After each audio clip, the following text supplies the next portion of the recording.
Ito ang ginagawa ko na window aircon. So, yung problem niya, hindi siya lumalamig dahil hindi umaandar yung kanyang blower fan.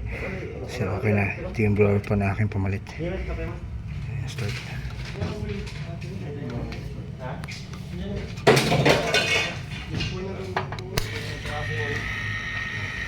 Kaya gawin mo nga ako ng bracket. So, okay na. Umaandar na siya. So, ikakabit ko lang dito sa aircon. So, testing ko lang muna ngayon bago ko siya ikabit.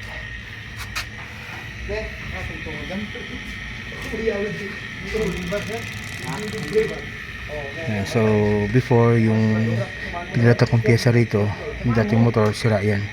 Hindi siya umiikot. So, kaya hindi nagbubuga ng lamig ng aircon. May bakinom tayo.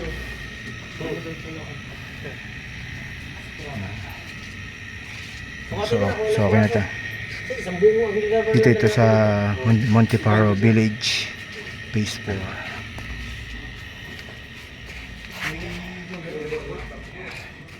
Yan, so mga bagong bahay dito ginagawa. So nakabit ko siya ngayon. Nabot na ako dito ng alas 6 ng gabi. So okay. Kabit ko lang yun.